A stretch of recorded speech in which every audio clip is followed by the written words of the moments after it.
مرحبا اول نشا تماشاvan نشا جارك قدم هبراند و برنامه خدا و ویدیو خدا امی بحث داخویانیه هفسروک کنسیر رهبر اکیجا که برز جمیل بایق بکن جمیل بایق دو یعنی روزا سیزی استباطه جی تلویزیون استر کر آخوی و مجرد روزه ویدا نرخاندن ل خالق جی یا داخویانیه جمیل بایق بحث کنگره نتوی کنفرانس نتوی یعنی یکیتیا گل کرد کر و دوی پیواجوی دا گوت گله کرد اگر که به یک اگر یکیتی خو پیک بینه اوی گلک سرکفتن و دستکفتین مثلا بدست بخینها جمیل بایق دوی برنامه دا پیشی بحثا پیواجویا کنها تی نقاش کرن کر هر وها تجریت الامرالیه بانگا ریبری گله کرد برز عبداللهی جلان نهال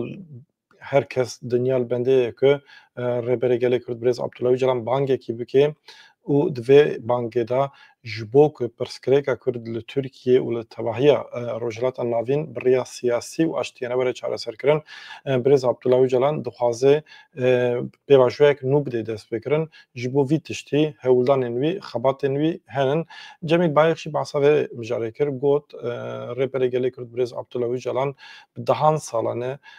pêvajoya İmraliyê jî beriya pêvajoya İmraliyê jî her tim xwestiye ku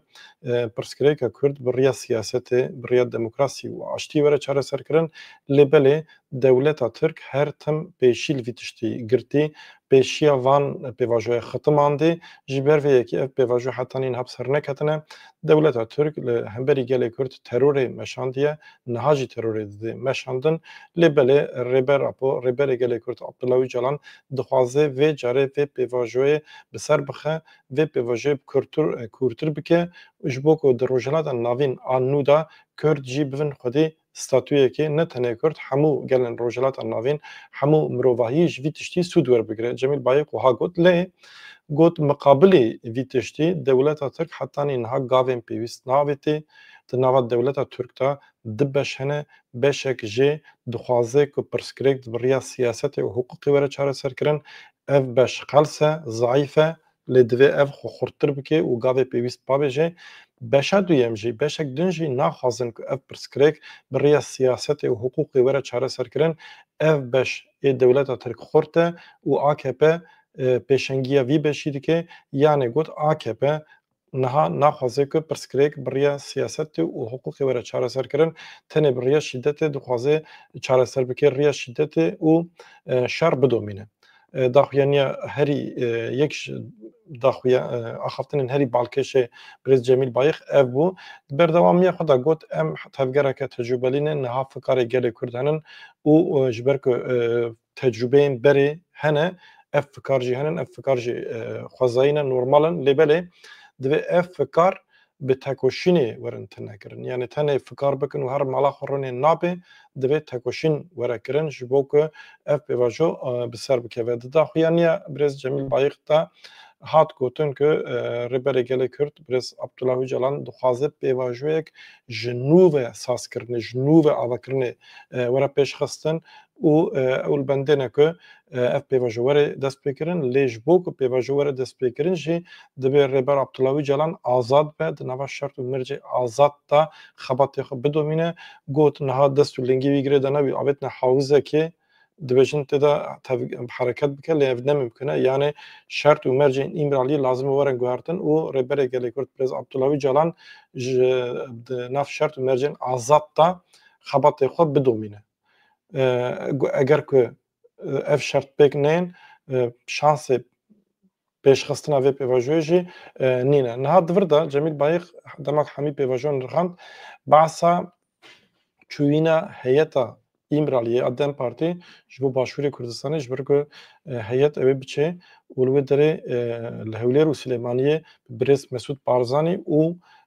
bi Brez Bafil Talabanî re Rûhan Nêçîrvan Barzanî re hevdîtinek bike ev tiştî ji Cemîl Bayek hat pirsên û ew jî dibêje wiha bersiv da bi münasebeta vê pirsê behsa girîngiya yekîtiya netewî kongre an jî konferansa netewî a Kurd kir di vir de ez wê beşî dixwazim bi were parve bikim Brez Bayek dibêje hatina şandeyê ya Dem Partî Başûrê Kurdistanê cî daye rêbera ku dixwaze ku ev xeta dimeşîne bike aîdî herkesî herkes lê xwedî derkeve dema ku civak lê xwedî derkeve ew ê encam bide wer nabe yani eger wer civak lê xwedî dernekeve nabe ji bo vê yekî gul Tirkiye jî dest pê kir yani Tirkiye jî teyî heyet çû cem partiyên din û nadixwaze li başûr jî ev hevdîtin pêk werin di dewama axaftina xwe de Birêz Cemîl Bayix got bi hilweşîna desthelata Baasê Sûriyê ew sîstemê ku berê Îngîlîstan û Fransayê di şerê cîhanê yê yekem de çêkirin hilweşiya. Wê sîstemeka nû li Herêma Rojhilata Navîn çêbe. Li ser rojhilata navîn gelek navend şer dikin, di vî şerî de her kes dixwaze armancê xwe û berjewendiyê xwe pêk bîne, lê her kes jî dibîne ku bêyî Kurdan nabe. Ev navendana hemû dixwazin, ev navend hemû dixwazin yani ev hêz hemî dixwazin ku Kurd aliyê xwe ve bikişînin ji bo karibin bi Kurdan re li rojhilata navîn encam bi dest bixin, ji bo Kurdan derfetek mezin derxistiye olê, ji bo vê divê Kurd di vê serdemê de pirsgirêkê xwe yê netewî çareser bikin, yanî divê demildest Kongreya Netewî bi lezgînî pêş bixe. Ger vê yekê bikin Kurd wê mezin qezanc bikin, wê bi gelan jî bidin qezançkirin. Niha qedera her kesî ketiye destê Kurdan qedera her kesî ketiye destê Kurdan divê Kurd pirsgirêkê xwe demildest çareser bikin û neteweyî berjewendiyên netewî esas bigirin, divê pirsgirêkên din têxin pêşiya pirsgirêkên heyî yani pirsgirêkên heyî tênin aliyekî û çawa Kongreya Netewî pêş bixin ser vîya nîqaş bikin destkeftiyê gelê Kurd di vir de ye em vê esas digirin ji bo vê banga min ji bo gelê Kurd ji bo her çar perçeyên Kurdistanê û hem jî ji bo hemû partî û saziyan e divê em pirsgirêkên netewî ji bo xwe esas bigirin, konferansên netewî li ser esasa Kongreya Netewî pêş bixin, pêwîstiya Kurdan ev e, ev ê bi Kurdan bide qezançkirin, ger em vê pêş nexin û perçe bin her çi qasî qedera her kesî girêdayî Kurdan be jî wê Kurd nikaribin encamê bi dest bixin wê têkevin xizmeta hinekan û ew komkujeyê berdewam bikin û got em niha li ser vî kar dikin. Ez dibêjim lazim e di sala 2025 de sala 2025 bibe sala Kongreya Kurdan. Em li ser vî esasî kar dikin, banga min ew e ku her kes di vî karî ji bo xwe esas bigire, ger em vê esas bigirin, em ê mezin qezanc bikin û mirovahiyê jî bidin qezançkirin. Berê Birêz Cemîl Bayîk wiha got ji bo Kongreya Netewî, niha wê heyeta Dem Partî biçe İmraliyê biçe biborin Hewlêrê, Silêmaniyê, li wê derê bi Barzanî û Talebanî re hevdîtin pêk bîne, ew ê ji wan re fikir û ramanên Birêz Abdullah Öcalan ragihînin behsa naveroka hevdîtinên li İmraliyê bikin, behsa pêvajoyê bikin, Birêz Öcalan çi dixwaze çi bike wê ji wan re behs bikin, li fikir û raman û pêşniyarê wan gudarî bikin, wan fikir û raman û pêşniyarê wan ew ê ji Birêz Öcalan re ragihînin. Dema heyet ji başûr vegeriya ew dîsa biçin İmraliyê. Niha di vir de werxuye ye ku Birêz Abdullah Öcalan ji heyetê xwestiye ku biçin bi pedekê û yenekê re hevdîtina bikin ji ber ku Birêz Abdullah Öcalan çawa dixwaze li nav sînorê Tirkiyê Kurd, Türk her kes navê pêvajoyê de bin, heman demê de dixwaze ku hemû Kurd, hemû aliyê Kurd jî nava vê pêvajoyê de bin. Yekîtiya netewî çêbe, yekîtiya netewî çi ye? Yekîtiya netewî ne ku hemî partî werin bibin partiyek, na. Yekîtiya netewî ew e ku hemî partiyê sereke werin cemhevdû ji bo berjewendî û mafê gelê Kurd hin xalan destnîşan bikin, îmze bikin û bêjin ev daxwazên me serekin in. Yani her partî her rêxistin cuda xebatê xwe bide meşandin. Lê ji bo berjewendiyên gelê Kurd dîsa hemî partî pêwîst e ku werin cemhev û ji dinyayê re ji alemê re vêya ragihînin wek deklarasyonekê ragihînin ku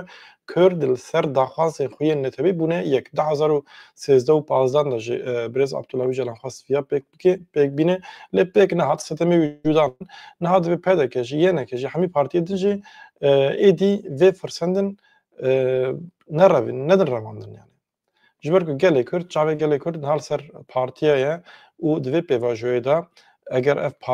partiyên Kurd hemî bibin yek werin cemhev kongre an jî konferansek netewî pêk bînin gelê Kurd piştî 100 salan careka din firsendek wiha